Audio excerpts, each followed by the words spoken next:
Hi friends, welcome to government jobs portal. ఈ వీడియోలో మనం ఆర్ఆర్బి ఎన్టీపీసీ జనవరి 21 అంటే ఈరోజు షిఫ్ట్ 1లో అడిగిన మ్యాథ్స్ క్వశ్చన్స్ చూద్దామండి. సో ఇంతవరకు మా ఛానల్కి సబ్స్క్రైబ్ చేసుకోకపోయింటే కంపల్సరీగా సబ్స్క్రైబ్ చేసుకోండి. అలాగే పక్కన ఉన్న బెల్ ఐకాన్ క్లిక్ చేయండి. అలాగే లాస్ట్ షిఫ్ట్స్లో కూడా మనకి అడిగిన క్వశ్చన్స్ అన్నీ కూడా మన ఛానల్లో వీడియోస్ అప్లోడ్ చేసాం, అవన్నీ కూడా తప్పకుండా చూడండి. అలాగే జీజేపీ తెలుగు అనే మా ఆండ్రాయిడ్ యాప్లో arithmetic, reasoning, modern history and AP history paid classes అవైలబుల్గా ఉన్నాయండి. ఇవి బోత్ ఇంగ్లీష్ మీడియం స్టూడెంట్స్కి అండ్ తెలుగు మీడియం స్టూడెంట్స్కి అర్థమయ్యే విధంగా ఉంటాయి అండ్ ప్రతి కాంపిటేటివ్ ఎగ్జామ్కి కూడా హెల్ప్ అయ్యే విధంగా ఉంటాయి. సో ఇంట్రెస్ట్ ఉన్న వాళ్ళు ఈరోజే ఎన్రోల్ చేసుకోవచ్చు అనమాట.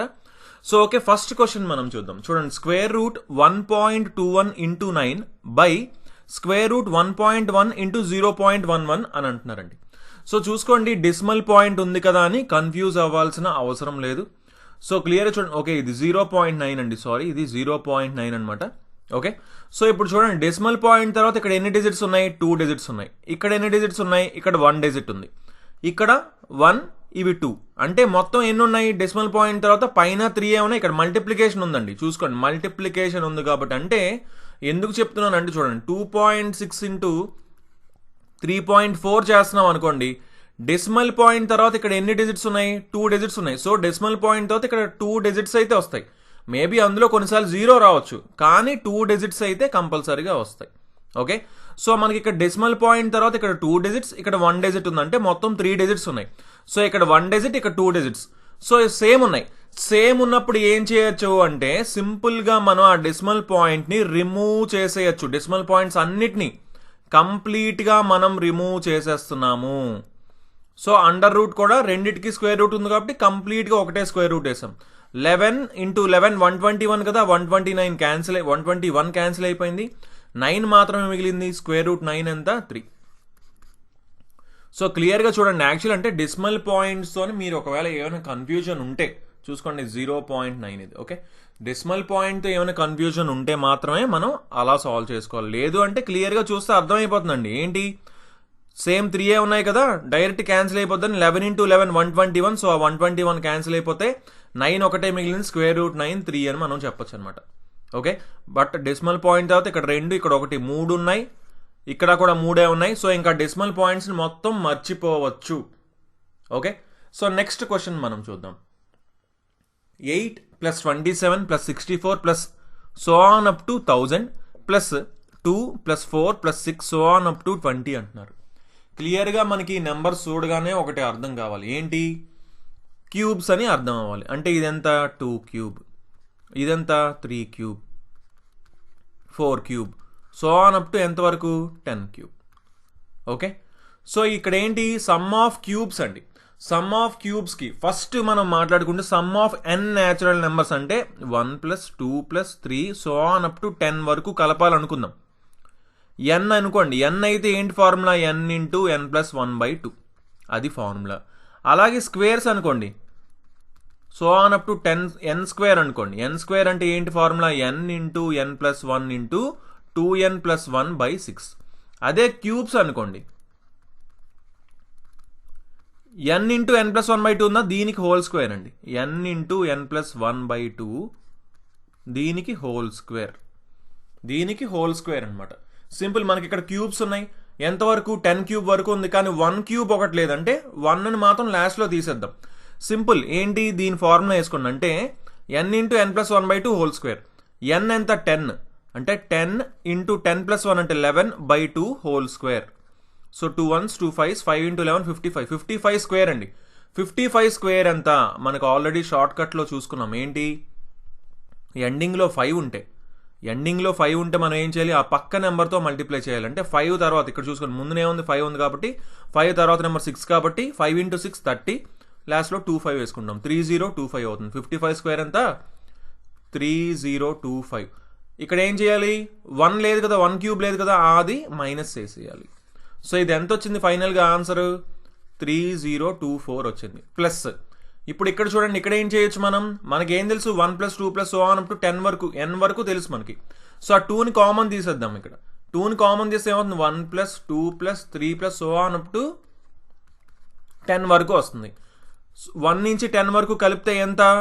55. మనం ఇందాకలే చూసాం మనం. n ఇంటూ n ప్లస్ 1/2 కదా, అది 55. 55 ఇంటూ 2 110, 110. సో ఆన్సర్ ఏమవుతుందండి మనకి 34, 31. సో 3134 ఆన్సర్ అవుతుంది అని మనం చెప్పొచ్చు. సో ఇక్కడ మనం గుర్తుపెట్టుకోవాల్సిన మెయిన్ ఫార్ములాస్ ఏంటి అంటే some of first n natural numbers అంటే 1 + 2 + 3 so on up to n వరకు నెంబర్స్ని కలపాలంటే అది n ఇంటూ n ప్లస్ 1/2. అదే స్క్వేర్లు కలపాలంటే n into n plus 1 into 2n plus 1/6. అదే క్యూబ్స్ని n వరకు కలపాలంటే n స్క్వేర్ అంటే దీనికి మొత్తం హోల్ స్క్వేర్ అండి, n square plus into n plus 1 whole square by 4. ఏం లేదు, దీని మొత్తాన్ని మనం స్క్వేర్ చేయాలి.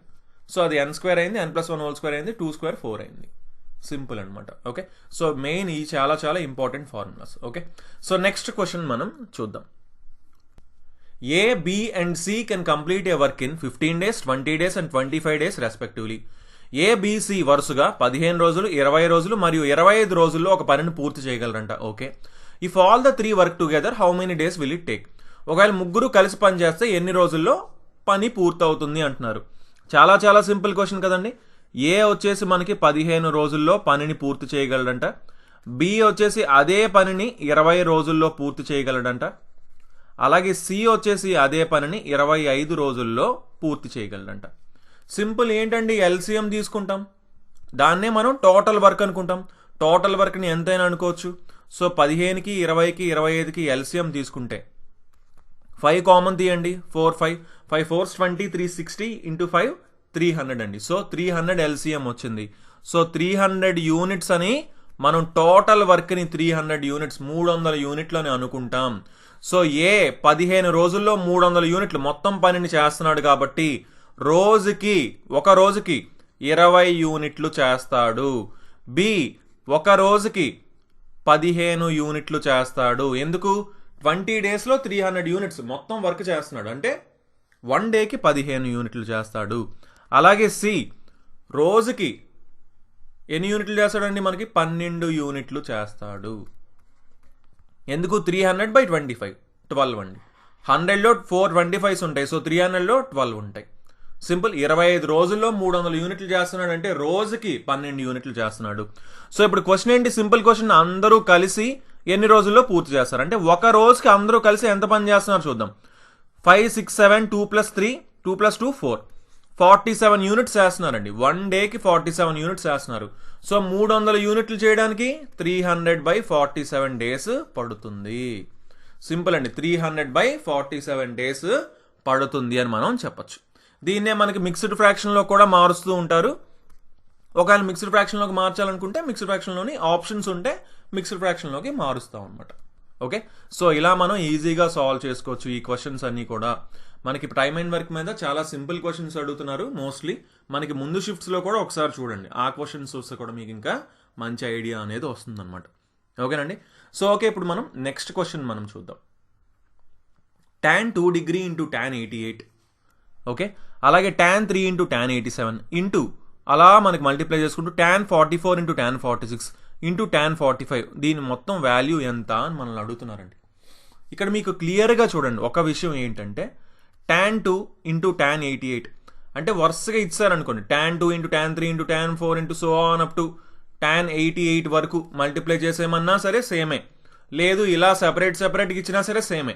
ఎలా అయినా సరే మనకు ఒకటి అర్థం అవ్వాలి, ఏంటి అంటే tan A into tan B is equal to 1 ఎప్పుడు అవుతుంది అనేది మీకు తెలియాలి. ఎప్పుడు అవుతుందంటే ఏకి బీని కలిపినప్పుడు, ఏ ప్లస్ బి రెండు యాంగిల్స్ కలిపినప్పుడు 90 degrees వస్తే అప్పుడు tan A into tan B 1 అవుతుంది. ఎందుకు అవుతుంది అని కూడా మీరు అనుకోవచ్చు. ఇప్పుడు tan 88 degrees అనుకోండి, దీన్నే మనం tan 90 - θ 90 - 2 కింద రాసుకోవచ్చా? tan 90 - 2 అంటే cot 2, tan 2 cot 2 రెండు రివర్సా అంటే రెండు క్యాన్సిల్ అయ్యి 1 వస్తుంది. అలా వస్తుంది అనమాట. ఓకే, సో సింపుల్గా మనం గుర్తుపెట్టుకోవాలనుకుంటే tan A into tan B is equal to 1 ఎప్పుడు అవుతుంది అంటే A plus B is equal to 90 degrees అయినప్పుడు.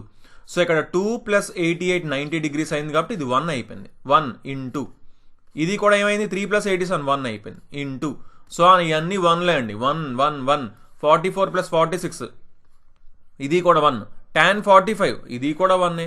సో అన్నిటినీ మల్టిప్లై చేస్తున్నాం కదా, సో ఏమొస్తుంది, ఆన్సర్ 1 వస్తుంది. చాలా చాలా సింపుల్ క్వశ్చన్స్. మ్యాక్సిమమ్ ఈ క్వశ్చన్స్కి, ఇలాంటి క్వశ్చన్స్కి 1 కానీ 0 కానీ ఆన్సర్ అవుతుంటుంది అనమాట.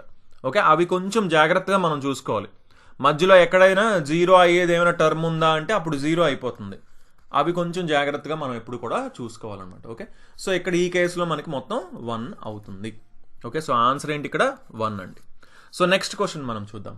ఏ sum of money amounts to ₹12,000 after 6 years and ₹15,000 after 9 years at the same rate of simple interest అంటున్నాడండి. సింపుల్ ఇంట్రెస్ట్ అంట.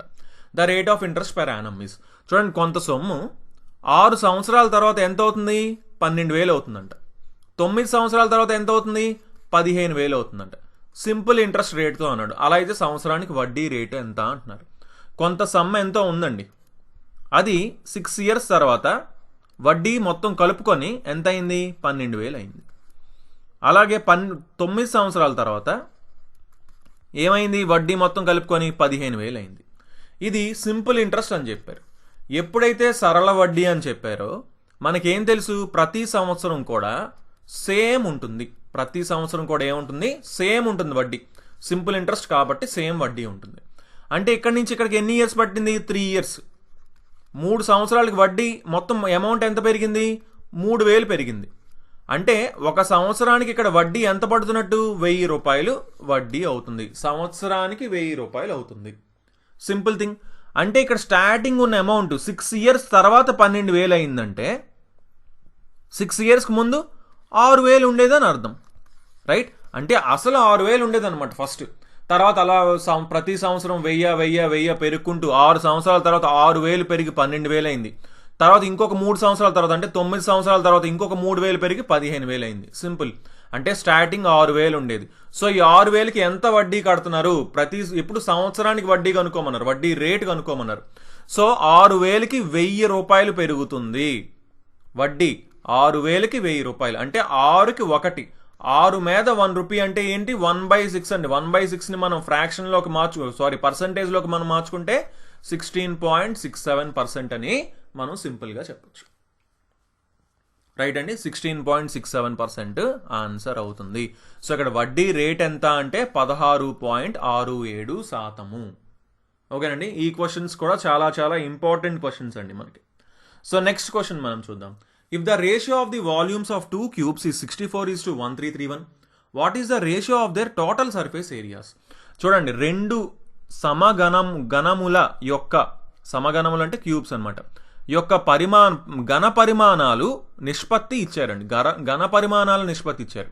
ఏంటి, వాల్యూమ్స్ నిష్పత్తి ఇచ్చారు. ఎంత, 64:1331 అని ఇచ్చారు. ఓకే, అలా అయితే వాటి సంపూర్ణతల వైశాల్యము నిష్పత్తి ఏంటి అంటున్నారు. వాటి సంపూర్ణతల వైశాల్యము, టోటల్ సర్ఫేస్ ఏరియాస్ యొక్క రేషియో ఏంటి అని మనల్ని అడుగుతున్నారు. క్లియర్గా చూడండి. అప్పుడు వీటి భుజాల నిష్పత్తి ఏమవుతుందండి, మనకు క్లియర్గా తెలుసు. ఏంటి, ఏ క్యూబ్ కదా, వాల్యూమ్ ఘన పరిమాణము ఫార్ములా ఏంటి, ఏ క్యూబ్. సో అంటే ఇదేమవుతుంది, ఇది 4 అవుతుంది, ఇదేమవుతుంది 1331కి క్యూబ్ రూట్ ఎంత, 11. 4 cube 64, 11 cube 1331. అంటే వాటి సైడ్స్ ఏమవుతాయి, 4:11 రేషియోలో ఉంటాయి, 4:11 రేషియోలో ఉంటాయి. ఇప్పుడు మనల్ని ఏమడుగుతున్నారంటే ratio of their total surface areas అడుగుతున్నారు. అసలు సర్ఫేస్ ఏరియా ఏంటో తెలియాలి. సర్ఫేస్ ఏరియా ఫార్ములా ఏంటి, total surface area formula 6a². 6a². ఇప్పుడు ఏంటి, ఈ 2 ఉన్నాయి కాబట్టి ఫర్ ఎగ్జాంపుల్ 6a² 6b² కనుక్కోమంటున్నారండి. ఈ ఏ ఏంటి, ఒక భుజము, ఒక క్యూబ్ యొక్క భుజము. ఇంకొక బి అనేది ఏంటి, ఇంకొక క్యూబ్ యొక్క భుజం. సో 6 అయితే క్యాన్సిల్ అయిపోతుంది. a² b² ఎంత అని మనల్ని అడుగుతున్నారు. మనకి a:b తెలుసు, a² అడుగుతున్నారు. ఏమవుతుంది, దీన్ని స్క్వేర్ చేస్తామంటే 16:121 అవుతుంది. 16:121 ఆన్సర్ అవుతుంది. ఓకేనండి. మనకి a:b తెలిసింది, a² అంటే a/b² అంటే జస్ట్ అని వాటిని స్క్వేర్ చేయడం 16:121 అనమాట. ఇక్కడ మనకి ఏం తెలియాలంటే 2 విషయాలు తెలియాలి. క్యూబ్ యొక్క వాల్యూమ్ ఏ క్యూబ్ అనే విషయం, టోటల్ సర్ఫేస్ ఏరియా, సంపూర్ణతల వైశాల్యం ఫార్ములా 6a² అండి. ఈ రెండు మనకి తెలియాలి కంపల్సరీగా, అప్పుడే ఈ క్వశ్చన్ని ఈజీగా సాల్వ్ చేయగలుగుతాం. ఓకే, సో నెక్స్ట్ క్వశ్చన్ మనం చూద్దాం. Find the area of rhombus having each side equal to 25 centimetre and one of the diagonals is 14 centimetre అంటున్నారు. క్లియర్గా చూసుకోండి, చాలా ఇంపార్టెంట్ క్వశ్చన్. ఒక రాంబస్ యొక్క భుజం వచ్చేసి 25 సెంటీమీటర్లు అంట, మరియు దాని వికర్ణంలో ఒకటి 14 సెంటీమీటర్ల పొడవు ఉందంట. అలా అయితే రాంబస్ యొక్క వైశాల్యమును కనుగొనండి అంటున్నారు. క్లియర్గా మనం చూసుకుందాం. ఒకసారి మనం రాంబస్ వేద్దాం. ఓకే, మనం రాంబస్ని తీసుకోవడం జరిగింది. క్లియర్గా చూసుకోండి, డయాగ్నల్ అన్నారు. డయాగ్నల్స్ ఎన్ని ఉన్నాయి మనకి? వికర్ణాలు ఎన్ని ఉన్నాయి రాంబస్కి? 2 ఉన్నాయి. మనకి ఈ డయాగ్నల్ గురించి కరెక్ట్గా తెలియాలండి. ఒక విషయం ఏంటంటే, ఈ రెండు కూడా డయాగ్నల్స్ ఎప్పుడు కూడా 90 డిగ్రీలు ఉంటుందండి. ఇక్కడ ఎంత ఉంటుంది? 90 డిగ్రీలు ఉంటుంది. రాంబస్కి అన్ని భుజాలు సమానం అని తెలుసు మనకి, రైట్? అన్ని భుజాలు సమానం తెలుసు. ఒక భుజం 25 అని ఇచ్చాడంటే అన్ని భుజాలు 25 అవుతుంది అన్న విషయం మనకి అర్థమైంది. ఫైన్. ఇంకొక విషయం ఏంటంటే, ఈ రెండు వికర్ణాలు, రెండు డయాగ్నల్స్ ఇంటర్సెక్ట్ అవుతున్నాయా? కరెక్ట్గా 2 ఈక్వల్ పార్ట్స్ని చేస్తాయి. డయాగ్నల్ని ఏం చేస్తాయి? 2 ఈక్వల్ పార్ట్స్ని చేస్తాయి. కరెక్ట్గా 2 ఈక్వల్ పార్ట్స్ ఉంటాయి అనమాట. అంటే ఈ డయాగ్నల్ని తీసుకున్నాం అనుకోండి, ఫర్ ఎగ్జాంపుల్ ఈ డయాగ్నల్ తీసుకుంటే కరెక్ట్గా సెంటర్లో ఉంటుంది అనమాట. ఈ డయాగ్నల్ని తీసుకున్న ఈ పాయింట్ అనేది సెంటర్లోనే ఉంటుంది ఎగ్జాక్ట్గా. ఇప్పుడు మనకు ఒక డయాగ్నల్ 14 సెంటీమీటర్స్ అని ఇచ్చారు, ఒక వికర్ణం ఏమి ఇచ్చారు? 14 సెంటీమీటర్లు అని ఇచ్చారు. ఫర్ ఎగ్జాంపుల్ ఈ వికర్ణం, ఈ డయాగ్నల్ అది అని అనుకుందాం. కరెక్ట్గా ఏం చెప్పాను? ఇది సెంటర్లో ఉంటుంది, అంటే ఇటు 7 ఉంటుంది. ఓకేనండి. ఇప్పుడు మనల్ని ఏమడుతున్నారు? మరొక రాంబస్ యొక్క వైశాల్యము కనుగొనండి అంటున్నారు. వైశాల్యము అంటే ఏరియా కనుక్కోమంటున్నారు. మనకి ఫార్ములా ఒకటి ఉంది, ఏంటి? హాఫ్ d1 d2 అనేది మనకి రాంబస్ ఏరియా యొక్క ఫార్ములా. ఎప్పుడు? 2 డయాగ్నల్స్ తెలిసినప్పుడు. 2 డయాగ్నల్స్ తెలిసినప్పుడు ఫార్ములా ఆఫ్ రాంబస్ ఏంటండి? Area of rhombus half d1 d2 అండి. ఓకే, సో ఇప్పుడు సింపుల్ థింగ్ ఏంటి, ఇక్కడ మనం ఈ రాంబస్, ఈ డయాగ్నల్, ఈ వికర్ణం కూడా కనుక్కున్నాం అనుకోండి, వెంటనే ఈ ఫార్ములా వేసి ఆన్సర్ వచ్చేస్తుంది. ఎందుకంటే మనకు ఒక డయాగ్నల్ తెలుసు, మరొక డయాగ్నల్ తెలుసుకుంటే వెంటనే ఆన్సర్ వచ్చేస్తుంది. సింపుల్. ఇది ఏమవుతుంది? ఇది రైట్ యాంగిల్డ్ ట్రయాంగిల్ అవుతుంది. ఇది ఏమవుతుంది? రైట్ యాంగిల్ ట్రయాంగిల్ అవుతుంది. సో మనకేం తెలుసు? Hypotenuse square is equal to side square plus side square. మనకి సింపుల్గా పైథాగరన్ ట్రిప్లెట్స్ అనేవి ఉన్నాయి, మనకు అందరికీ తెలుసు. ఏంటి? 3, 4, 5. ఇది ఒక పైథాగరన్ ట్రిప్లెట్.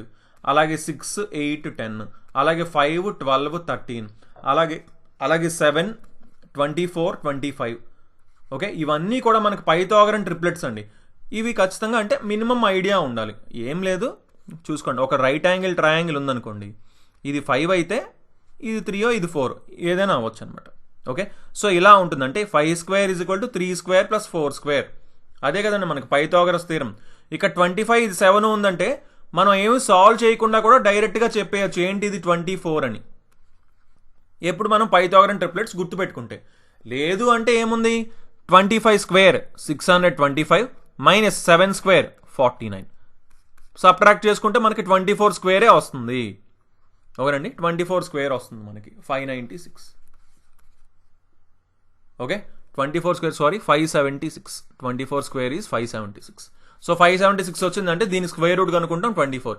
అప్పుడైనా సరే 24 వస్తుంది. ఫైన్. సో అంటే జస్ట్ ఈ పైథాగరన్ ట్రిప్లెట్స్ కొన్ని గుర్తుపెట్టుకోవచ్చు, కనీసం ఒక 5 గుర్తుపెట్టుకోవాలండి. మనకి ఎగ్జామ్లో యూజ్ అవుతాయి అనమాట. ఇంకొంచెం టైం సేవ్ అవ్వడానికి మనం గుర్తుపెట్టుకోవచ్చు అంతే. ఓకే, సో ఇది 24 అయింది. ఇది 24 అంటే ఇది కూడా ఎంత? ఇది కూడా 24. అంటే ఈ డయాగ్నల్ మొత్తం ఎంత అయింది? 48 అయింది. సో మనకి 2 డయాగ్నల్ లెంత్స్ వచ్చాయి. హాఫ్ ఇంటూ 48 ఒకటి, ఇంకొకటి 14. సింపుల్. 2 into 2 7s.